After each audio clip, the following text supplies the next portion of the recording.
Hey everyone, Ed Sanchez here with Truck Trend. So I'm going to go take our long-termer Nissan Frontier Pro 4X out for a ride and kind of share my thoughts on it as I'm driving. The Frontier is one of the few trucks you can still get with the stick shift from the factory. So anyway, I'm going to take it for a spin and I'll kind of share my thoughts. Unfortunately, I won't be able to get to the live comments, obviously, because I'm driving and this is set up on a tripod in the back. So anyway, just bear with me. I'll get your comments after the video and I'll respond on Facebook. But anyway, just tune in and let's go for a spin.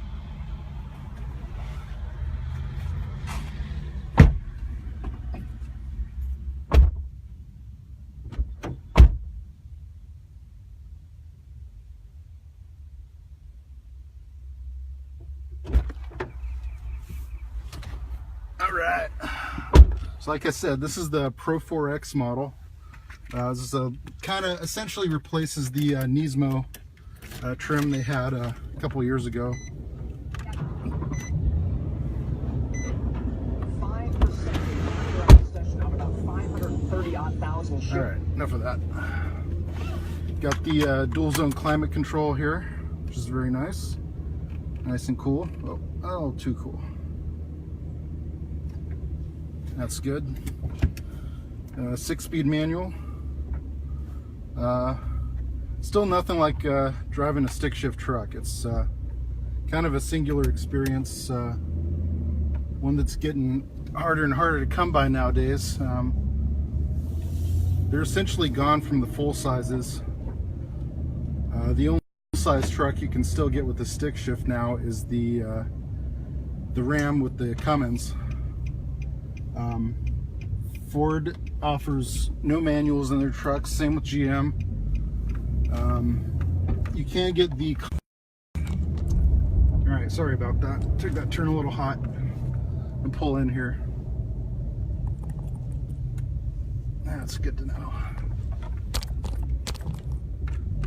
I think I need to reset the tripod here, so... Alright, hang on.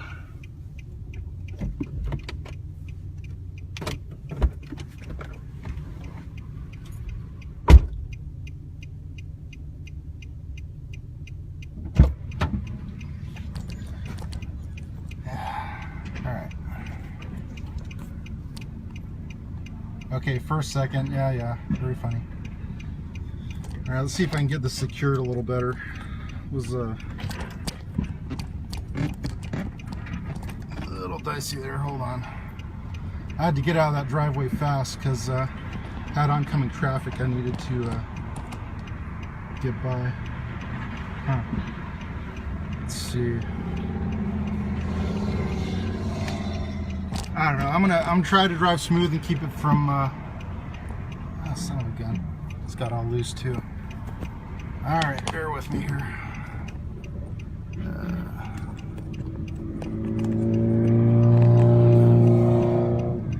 Braella Brazy, thank you for your comment about manuals. Yeah, me too. I mean, like I said, they're getting harder and harder to find. So. Yeah, I think it's cool Nissan still makes it, and it's a lot of fun. Yeah, yeah, tripod knocked over. All right, guys, here we go. Take two.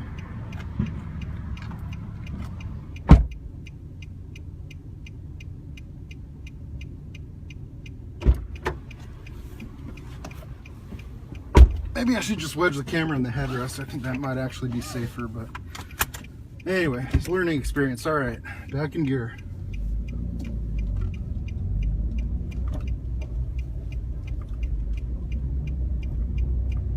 Okay, we're still upright, good. All right.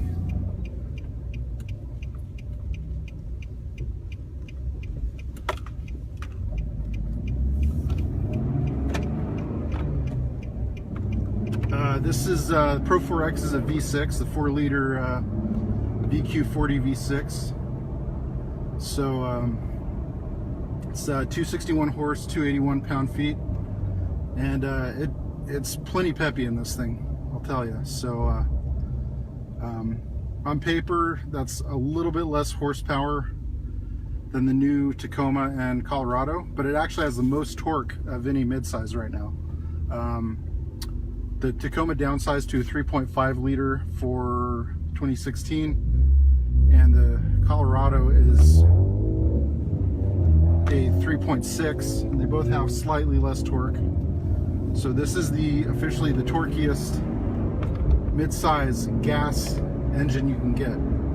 Torquiest period obviously would be the Colorado Canyon with the 2.8 liter Duramax. They're 369 pound-feet, but if you want a gasser, this is the most torque you can get from the factory.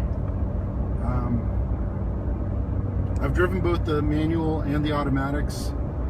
I haven't really looked at the acceleration numbers. Be a little bit faster, just because they shift quicker. But it is only 5-speed. The stick is a 6-speed. I think the stick's a lot more fun. Obviously, it's a lot more engaging. Kind of forces you to drive, like most manuals. It's just a more engaging experience, you know. So yeah, it's not a Miata shifter. It's kind of tall like most truck shifters, but it's got a really good feel, good engagement.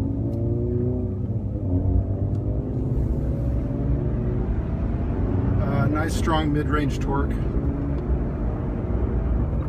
I mean, I rarely have to rev this thing over like 3,000 RPM, and it just scoots along just fine. I really it's not related to the transmission, but I really like the Rockford Fosgate head unit on this. It's not a huge screen. I mean, if I had to say, maybe like 5.5, 6 inches, but the operation's super intuitive. I mean, you can just, I just hopped right in without having a lot of previous experience with this. I think a lot of times simpler is better, and it's just, it doesn't take up the whole dash, but it gets the job done. It's easy to understand.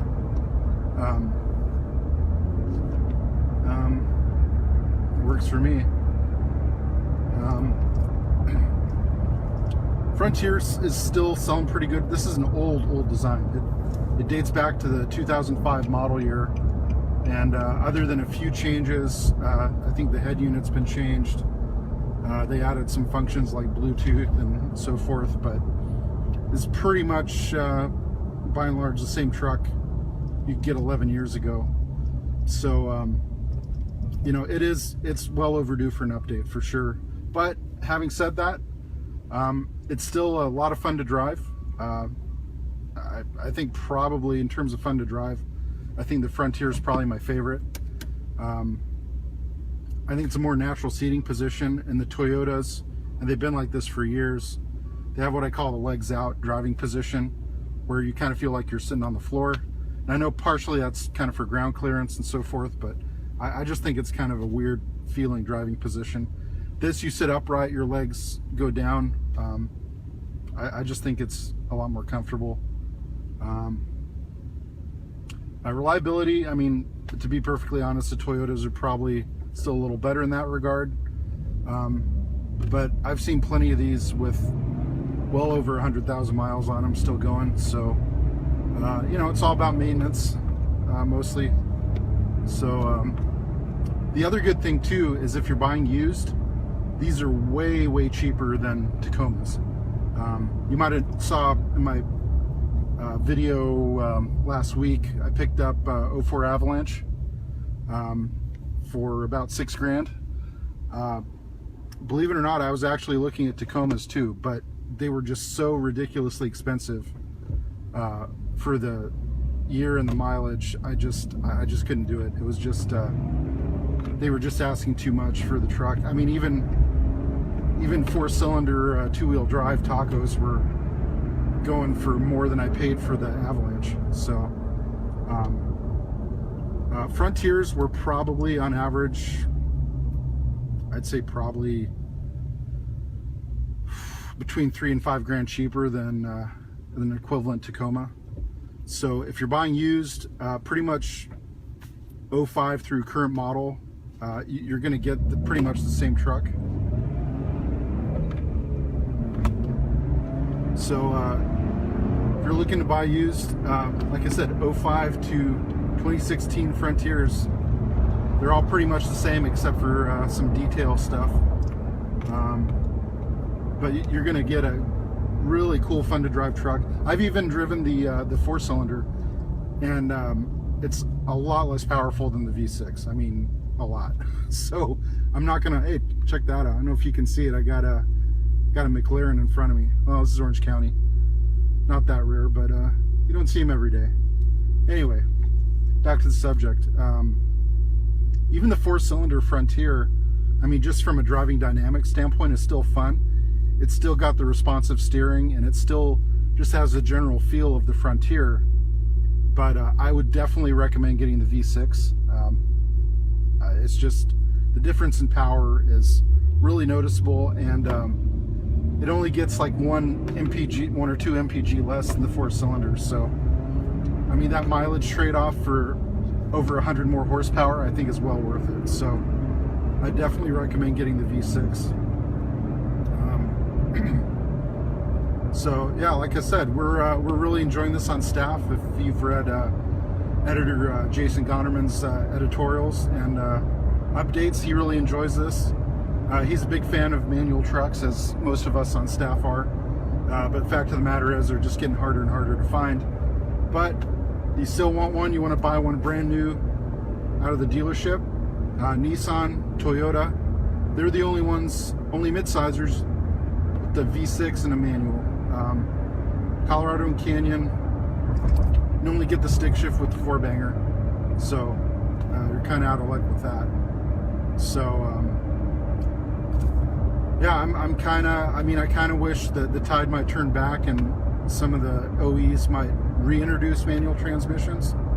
Unfortunately, I don't see that happening. I think it's pretty much a one-way trend. They're going away. And honestly, it's probably a matter of time till even some of the mid-sizers go full auto. Like I said, GMs are practically already there. I think it would be super cool if they did like a Colorado ZR2 with a stick. Probably not going to happen. But I think this is a heck of a truck. A lot of fun. Like I said, you can buy it new, you could buy it 10 years old. Pretty much the same truck, you know. Just a few details, but you can always get it. I mean, Rockford Fosgate's a big manufacturer of aftermarket head units.